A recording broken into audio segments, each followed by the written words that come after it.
Hi, I'm Hazel. It's actually Saturday today, making it time to sit down and catch up on the WoW news of the week, what I've been up to, and answer some of your questions. This week, Blizzard sent out a survey to many Classic players asking them how they would like to theoretically start a character in a theoretical Burning Crusade Classic experience.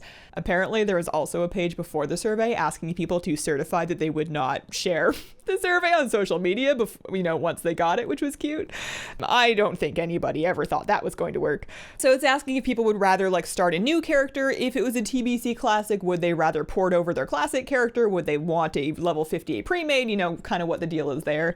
And the big takeaway from this situation is that this just made the possibility of having a Classic version of the Burning Crusade way more likely. We have had a similar situation in the past. The Shadowlands level squish was foreshadowed in a similar survey, and I am of the opinion that they wouldn't send something like this out unless they were pretty darn sure they were going to do it. Clearly they don't know how they want to handle the starting a character situation just yet, but I think that this points to 95% chances of a Classic Burning Crusade situation. My old concerns with that concept used to be assuming that you don't just consume Classic servers and upgrade them, assuming that you have Classic remain as a separate experience. My concern was always that the more simultaneous versions of the game that exist alongside each other, the more you're going to fracture and split up the player base.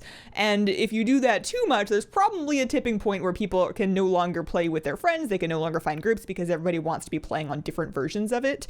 I don't know if 3 is that number, and also I don't know if that's really going to be the case anymore. The more I think about it, the more I'm starting to think that maybe Classic and Burning Crusade Classic are going to have their own community that's a little bit split. I don't see a huge part of the modern WoW community dipping off for TBC if they didn't already dip off for Classic. And then another possibility is that instead of splitting up the player base into a bunch of pieces, there's stable player bases for each one, but a large chunk of people that will move between whatever the latest Classic version is and Modern, depending on which one has more recent content out. Modern WoW definitely has big gaps between content patches, particularly as now coming up when we're waiting for Shadowlands. So it makes sense for there to be something else for people to do on the same sub fee. I'm not overly concerned about it. I think it'll be kind of cool. I don't have any personal interest in it, but I will probably play it when it comes out just to say that I did and find out what it is. And you never know, maybe it's magical and I will want to do nothing else. Speaking of very exciting WoW news, Legacy Loot for Legion, a fun alliteration, is confirmed to be coming with this upcoming reset, which is early. This is something that we expected to kick in when Shadowlands came out. Legacy loot rules, if you missed it, typically mean that content from 2 expansions ago will drop the full amount of loot even if you go in there alone. So even though raids are personal loot, if you went into Legion before this change, you would only be looting what you would have personally looted, even if it was new.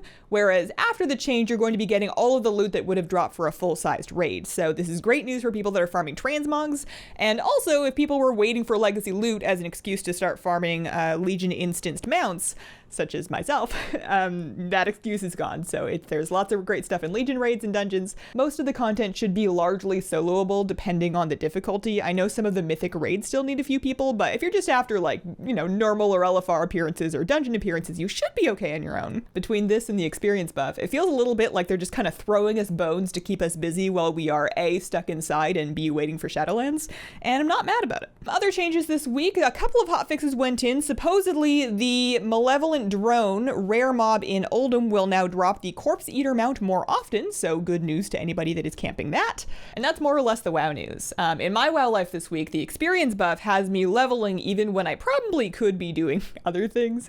My assaults and horrific visions progress have completely halted. I have not upgraded my cloak since rank 13.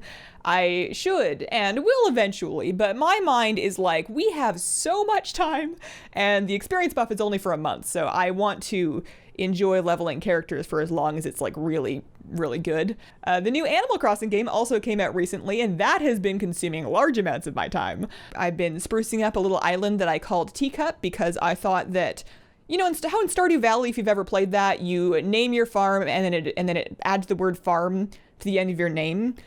in my first Stardew Valley farm, I called it Hazel's Farm, and then I played that whole save file as Hazel's Farm because I didn't realize they were going to add on the farm. So this time, despite the fact that it's a different game and I should have known better, I made the same mistake in the opposite direction, and I just called my island Teacup because I wanted to be Teacup Island, and Animal Crossing does not add the word island, so now I just live on Teacup, but you know, it's growing on me. That game has been very calming. I've been doing a lot of fishing, and then my house in Animal Crossing is rapidly shaping up to be just fish and plants and fish and plants, and then like a little pillow on the floor to sit on so you can look at your fish and plants.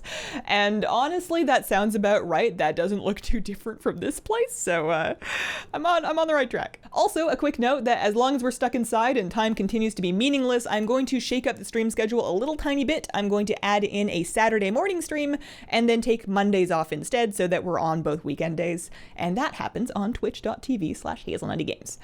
Questions for this week. Stephen asks, do you PvP? If so, which class? If no, why not? So I have on and off over the years dabbled in PvP, specifically Arena. I'm not much for Battlegrounds, and I'm really not much for World PvP, specifically Arena, and only as a Resto Druid.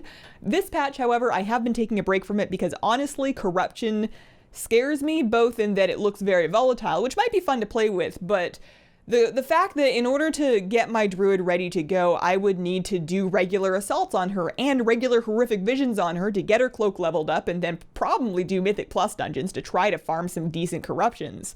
Just a lot of things that are not PvP in order to set myself up to PvP, and that's like the bane of my PvP existence. I only want to do Arena on Arena characters. I hate mixing and matching, so I'm taking a break this patch because I feel like I'll have to PvE a little too much to get her started. Brandy asks, what lipstick have you been wearing? So, not sponsored. I've got a few questions about this. It's the Sephora house brand liquid lipsticks. I think they call them cream lip stains.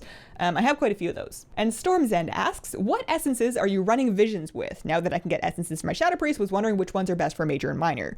So, disclaimer that I don't necessarily know what I'm doing and haven't run visions in a few weeks, but here's what I do. If I am in a horrific vision on my Shadow Priest, I take the Focused Iris Beam as my main essence, and I save that for when I have a couple of mobs that I need to clear really quickly. I like to use it on the guards in my way through that first zone, and then usually like large trash bowls to kind of help me keep up my pace. And then for passives, I am using Lucid Dreams, Breath of the Dying, and then the third slot is kind of flexible. I have had World Vein on, but that's really better if you have friends in there with you. If you're in there solo, I would look into Blood of the Enemy or Conflict and Strife if you have either of those, but whatever you got, really. And that has been my week. Thank you guys very much for watching. If you have any questions that you would like me to answer on a vlog, please leave them in the comments of the most recent one. Stop by a stream sometime to say hi if you're bored, and have a wonderful, wonderful day.